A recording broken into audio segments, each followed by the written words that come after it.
Merhabalar. Bir yol sohbetlerinden daha herkese selamlar. Umarım her şey yolundadır. Bugün ilk olarak Tesla Model Y SR Juniper'le VLTP menzilleri mümkün mü değil mi? Onu anlatmak istiyorum. 2500 kilometreyi geçti araçla olan kullanımımız. Hem uzun yol hem de şehir içinde seyahatler yaptık. Bu seyahatlere baktığımızda ekran verilerini de koyacağım. 3-4 günlük kesik seyahatler olmak üzere, yani daha fazla kesik seyahatler olduğunda araç zaten güneşte beklediğinde batarya kendisini optimum sıcaklığa getirmek için ara ara devreye giriyor. Dolayısıyla şarjınız bir miktar azalıyor. O nedenle 3-4 gün içinde tamamlanmak koşuluyla ve 110 kilometre hızlar geçilmemesi koşuluyla uzun yolda bu araçla 500 kilometre VLTP menzilini yakalamak çok mümkün. Hatta şunu söyleyebilirim. Bahar aylarında bu 500 kilometreyi de geçebilir. Yani şehir içi tüketimlerine baktığımızda 9 kWh ile 12 kWh arasında rahatlıkla seyahat edebiliyorum. Şehirler arası uzun yolda ise 110 kilometre hızlar geçilmeden 12-13 kWh aralığında enerji tüketimi oluyor. Yani ortalama 12 kWh'i tutturduğumuzda zaten bu aracın bataryası 60 kWh'in üzerinde olduğu için 500 kilometreyi rahatlıkla yakalamış oluyoruz. Bu nedenle bu araçla sakin kullanımlarda ve eğer nöbetçi modu açık tutulmazsa, uygulamadan da sürekli araç uyandırılmazsa kesinlikle VLTP menzillerini tutturmak mümkün. Ama şunu söylemek isterim ki bunlar çok dikkatli koşullarda kullanmak kaydıyla. Normal koşullarda 30-40 kWh de şehir içinde kısa menzillerde görmek mümkün. Uzun yolda da 15-16 kWh'leri görmek mümkün. Ama genel anlamda baktığımızda Juniper'in tüketiminden çok memnunum. Hem uzun yolda hem şehir içinde.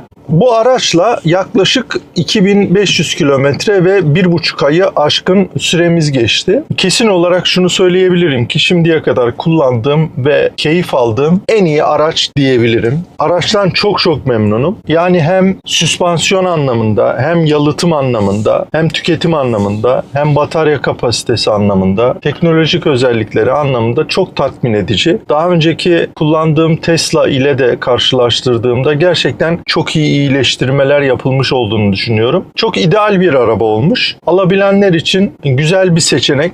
Tesla süperşarjırlar ve Tesla servislerinin eksikliği ve yetersizliği hariç gerçekten çok memnunum. İkinci olarak şunu belirteyim. Bodrum'da bir Tesla Store açıldı. Mobil Store açıldı. Oradan test sürüşü yapmak üzere planlama yapabiliyorsunuz. Test sürüşü yapabiliyorsunuz. İlk defa Türkiye'de yeni Juniper'ların SR modelinin test sürüşleri yapılıyor Bodrum'da. Oradaki arkadaşlardan bilgi aldığım kadarıyla Milas-Bodrum yol ayrımında Dörttepe mevkisi var. Dörttepe kavşağı var. Bu Dörttepe kavşağının olduğu yerde süperşarjır açılacağı belirtiliyor. Bu da güzel bir gelişme. Yani Bodrum'a gelenler için süperşarjırı kullanmak sökeden sonra burada iyi olacak. Bu arada yakın zaman içinde Tesla Shop açıldı. Uygulamadan girdiğinizde yükseltmeler kısmına giriyorsunuz. Yükseltmeler kısmında Tesla Shop gözüküyor zaten. Oradan istediğiniz siparişi verebiliyorsunuz. Ancak ne yazık ki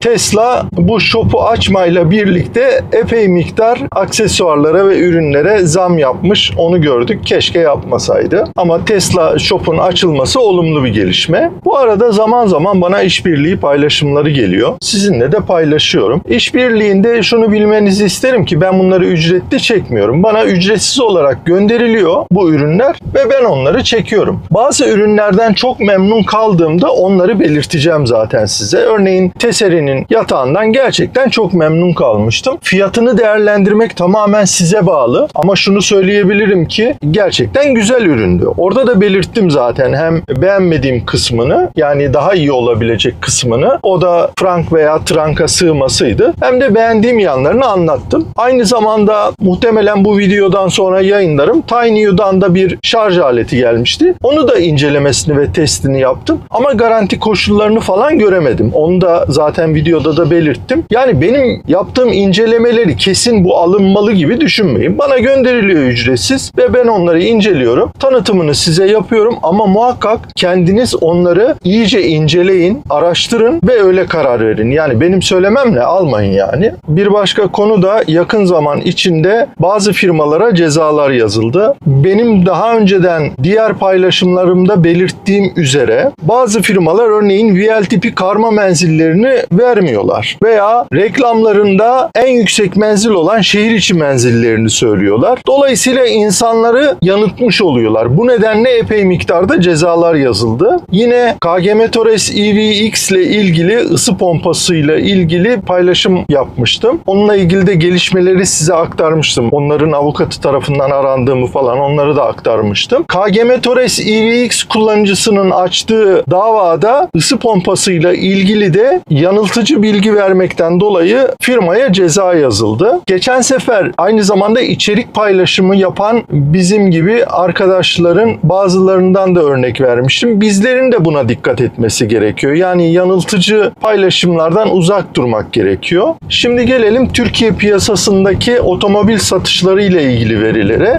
Haziran ayındaki satışların sayıları da açıklandı. Bu sayılara baktığımızda ilk yarıda yani ilk 6 aylık verilerde epey bir artış gösterdi elektrikli araç sayısı. Yaklaşık %138'lik artışla bir önceki yıla göre %17,5'luk bir pay elde etti. Bu muazzam bir oran gerçekten. Sadece Haziran ayı anlamında baktığımızda ise %219'luk bir önceki yıla göre artış oldu ve otomobil piyasasının %27,5'unu oluşturdu. Elektrikli araç satışları. Saf elektriklilerden bahsediyorum. Bundaki en büyük nedenin ben ÖTV'deki artış beklentisi olduğunu düşünüyorum. Bazı araçların da ÖTV oranları küçük bir artıştan kaynaklı %10'dan %40'a çıktı. Dolayısıyla %10'daki araç sayısı azaldı. Azalmayla birlikte talep de arttı tabii ki haliyle. Daha düşük ÖTV'li araç almak için. Bunun da etkili olduğunu düşünüyorum açıkçası. Neredeyse Egea fiyatına, Clio fiyatına yani en düşük bazdaki içten yanmalı fiyatına bir Tesla alabiliyorsunuz. BYD alabiliyorsunuz. TOG alabiliyorsunuz veya diğer elektrikli araçları alabiliyorsunuz. Bu muazzam bir olanak. Tabii yeni bir ÖTV düzenlemesi beklentisi de bunda etkili oldu. Bildiğiniz gibi meclisten bir düzenleme çıkarıldı ve bu düzenleme gereğince ÖTV'de batarya ve menzile göre de düzenleme yapma yetkisi Cumhurbaşkanı'na verildi. Tabii bu ÖTV ile ilgili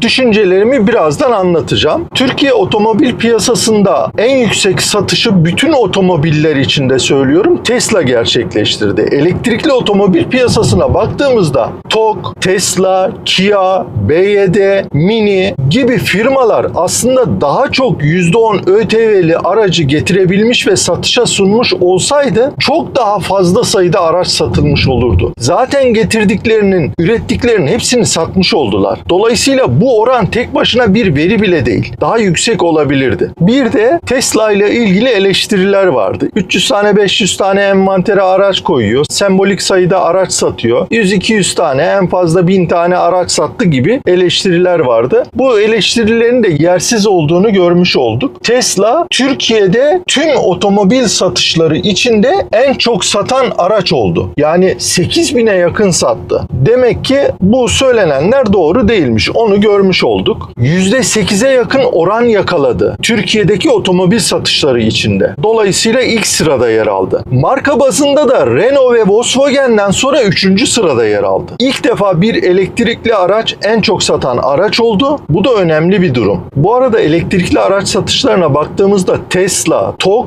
ve BYD elektrikli araç satışlarının %50'sini oluşturdu. Yani yarısını Tesla, TOG ve BYD yapıyor satışların.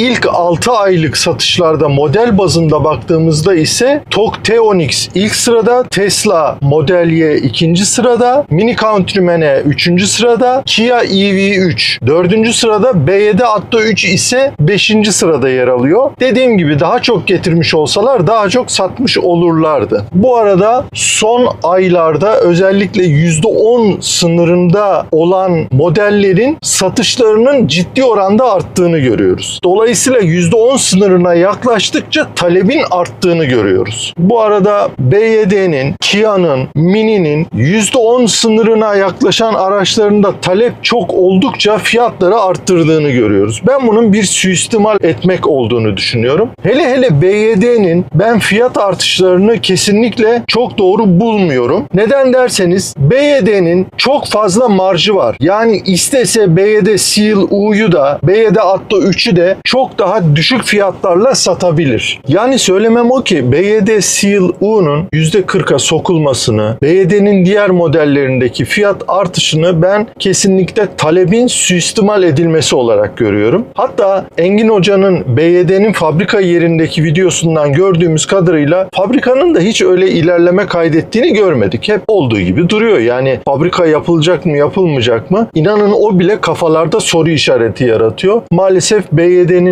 tavrının eleştirilmesi gerektiğini düşünüyorum. Bu konuda çok fazla eleştiri yok. Tesla'nın da fabrikasının büyük üretimini buraya ayırmasını, çok sayıda aracını buraya getirmesini, fiyat artışı olmadan, hatta yurt dışından dünyadaki satış fiyatlarından daha düşük fiyatlarla burada satmasının desteklenmesi gerektiğini düşünüyorum. Evet, yeterli gelmiyor, çok talep var ve bu yüzden de çok eleştiriliyor ama diğerlerine göre baktığımızda tam tersine desteklenmesi gerektiğini düşünüyorum. Şimdi gelelim ÖTV ile ilgili düşüncelerime. ÖTV ile ilgili kim ne söylerse söylesin. Birincisi sadece bir fikir belirtmiş olur. Çünkü biliyorsunuz ülkemizde artık yasal düzenlemeler genellikle sadece kararnamelerle yapılıyor. Yani meclisten geçirilen bir kanunla değil de bir yetki veriliyor Cumhurbaşkanı'na ve kararnamelerle gerçekleşiyor birçok şey. Dolayısıyla tek kişinin bir imzasıyla değişebileceği için her şey, o nedenle kim ne söylerse söylesin sadece bir öngörü olacaktır. Bu anlamda bakıldığında eğer ÖTV'de bir değişiklik olmazsa, yani %10 ÖTV dilimi devam ederse elektrikli araç satışı sayılarının artarak devam edeceğini ve tüm otomobil satışları içindeki payının artacağını düşünüyorum. Umarım öyle olur. Benim kendi kişisel görüşlerimi aktaracak olursam, birçoğunuz belki biliyordur. Tiyatroda bir Çehov'un sözü vardır, kuralı vardır. Çehov'un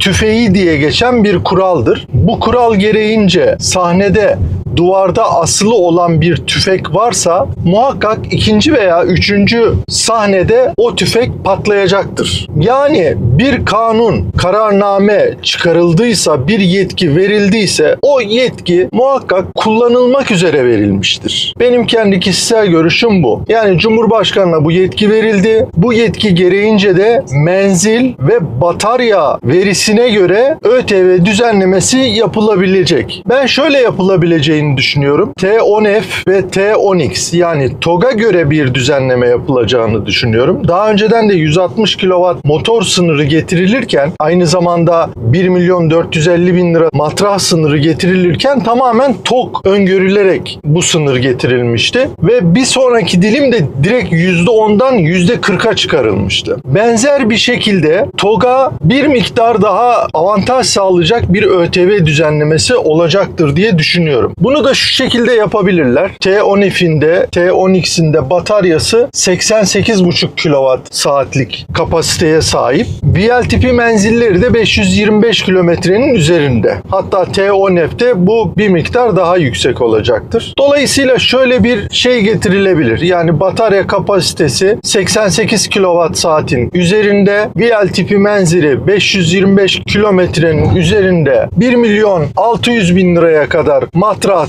%10 ÖTV diliminde, diğerleri ise %40 veya %30 veya %20 bilemiyorum ama daha yüksek bir ÖTV diliminde yer alacaktır. Yine aynı şekilde batarya kapasitesinin daha düşük olduğu, menzilin aynı şekilde daha düşük olduğu diğer araçlarla ilgili de %10'un üzerinde bir takım değişiklikler olacağını düşünüyorum. Bu benim öngörüm. Bu öngörümü neye dayanarak yapıyorum? Daha önceki ÖTV düzenlemesine dayanarak yapıyorum. Yani tam TOG T10X çıkarılacağında bu 160 kW motor gücüne ilişkin bir düzenleme yapılmıştı. O nedenle benzer şeyin şimdi T10F'in piyasaya çıkmasına yakın bir düzenleme şeklinde olacağını düşünüyorum. Muhtemelen birçok elektrikli araç %10 ÖTV dilimine veda edecektir diye düşünüyorum. Benim öngörüm bu şekilde. Umarım yanılırım. Umarım %10 ÖTV diliminde yer alır birçok araç. Benim kendi kişisel görüşüm aslında ÖTV'nin kaldırılmasından yana. Normalde zaten bir vergi var. Katma değer vergisi birçok ülkede de bu şekilde satılıyor.